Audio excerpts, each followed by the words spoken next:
வணக்கம் மக்களே, இந்த வீடியோவில் நம்ம என்ன செய்தி பார்க்க போகிறோம்னா, சிகஜால கில்லாடி, சம்சாரம் அது மின்சாரம், விசுவின் A to Z சினிமா வாழ்க்கை, ஒரு குட்டி ரவுண்ட் அப் இந்த வீடியோவில் பார்க்கலாம். வாங்க என்ன தகவல் என்ன செய்தின்னு இந்த வீடியோவில் விரிவாக பார்த்து தெரிஞ்சுக்கலாம். அதுக்கு முன்னாடி நம்ம சேனலை சப்ஸ்கிரைப் பண்ணாதவங்கெல்லாம் சப்ஸ்கிரைப் பண்ணிக்கோங்க. பெல் பட்டன் சிம்பல் அமைக்கி நம்ம சேனலோட நோட்டிஃபிகேஷனை எனபிள் பண்ணிக்கோங்க. நாங்கள் போடுற வீடியோ எல்லாமே உங்களுக்கு உடனுக்குடனே வந்து சேரும். வாங்க என்ன தகவல்னு இந்த வீடியோவில் விரிவாக பார்க்கலாம். விசு என்கிற மீனாட்சி சுந்தரம் ராமசாமி என்னும் கலைஞன் தமிழ் சினிமாவில் அடையாளங்களில் ஒன்றாக இருந்தவர். இவரது படங்கள் தியேட்டரில் பார்க்க ரசிகர்கள் குடும்பமாக வந்தாங்க. அதற்கு காரணம் அவரது திரைக்கதை நேர்த்தி. இவர் கடந்த ஆண்டு 2020 மார்ச் 22 உடல்நலக்குறைவால் காலமானார். தமிழ் சினிமாவில் இயக்குனர், நடிகர், வசனகர்த்தா, திரைக்கதை ஆசிரியர், தயாரிப்பாளர் என கொடிகட்டி பறந்த விசு குறித்து ரசிகர் ஒருவர் மிகவும் சுவாரஸ்யமான தகவல்களை பகிர்ந்திருக்கிறாரு.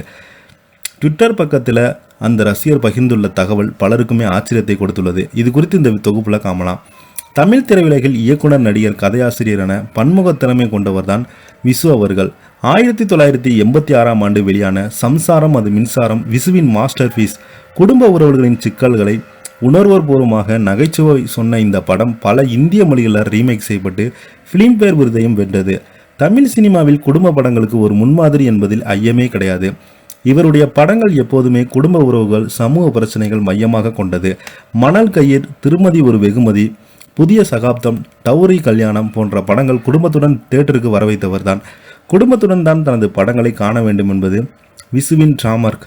இவர் இயக்கத்தில் வந்த சிதம்பர ரகசிய ஒரு காமெடி கலந்த த்ரில்லர் வழக்கான விசுவில் இருந்து விலகி நகைச்சுவை த்ரில்லரும் கலந்த இந்த படம் ரசிகரிடம் நல்ல வரவேற்பு பெற்றது. SP சேகரின் நகைச்சுவை நடிப்பு படத்தின் ஹைலைட் வயிறு குலுங்க சிரிக்க வைத்த படம். தில்லுமுள்ளு படத்தில் மனநலம் பாதிக்கப்பட்ட டாக்டர் படத்தில் விசு நடித்த பேசிய வசனங்கள் இன்றும் மீம்ஸாக உலா வருகிறது. மன்னன், உழைப்பாளி, நல்லவனுக்கு நல்லவன், அருணாச்சலம் போன்ற படங்களில் ரஜினியுடன் நடித்து தனி இடம் பிடித்தார். விசு மாதிரி பேசாத என்பதே இப்போது யாருக்குமே கிடையாது என்று சொல்லுவாங்க. விசுவின் படங்கள் உமா என்ற கேரக்டர் இல்லாமல் இருக்காது. இது அவரது மனைவி உமாவை கௌரவிக்கும் விதமாக இவருடைய படங்கள் பெண் கதாபாத்திரங்கள் அந்த பெயர் வைப்பது வழக்கம். சன் டிவியில் அரட்டை அரங்கம் என்ற பேச்சு நிகழ்ச்சி தொகுத்து வழங்கினார். தமிழ் தொலைக்காட்சியில் டாக் ஷோ கலாச்சாரத்தை முதல்ல பிரபலப்படுத்தியவர் இவர்தான். சமூக பிரச்சனைகளை விவாதிக்கும் பலருக்குமே உதவி செய்தார். இந்த நிகழ்ச்சி மக்கள் மனதில் ஆழமாக பதிந்தது. இவருடைய சகோதரன் கிஸ்மு பார்ப்பதற்கு இவரை போலவே இருப்பார். இவரும் பல திரைப்படங்களில் சிறு வேடங்களில் நடிச்சிருக்கிறாரு. ஊரை தெரிஞ்சுக்கிட்டேன் படத்தில் ஐஸ் மாமா கேரக்டரில் வந்து அசத்துபவர் தான் இவர். விசுவின் படங்கள் இன்றைய தொலைக்காட்சி தொடர்களில் முன்மாதிரி. குடும்ப உறவுகள் முக்கியத்துவத்தை எளிமையாக உணர்வுபூர்வமாக சொன்ன அவரது படைப்புகள் காலமெல்லாம் பேசப்படும் என்பது சந்தேகமே என பதிவிட்டுள்ளார். இவரது இந்த பதிவு ட்விட்டர் வாசிகள் மத்தியில் கவனம் பெற்றுள்ளது. மேலும் மறைந்த நடிகர், இயக்குனர் விசுவின் குறித்து பல தகவல்கள் பலருமே ஆச்சரியப்படுத்திட்டு இருக்காங்க. இதை பற்றி நீங்கள் என்ன கீழே உள்ள கமெண்ட் பாக்ஸில் மறக்காமல் பதிவிடுங்க.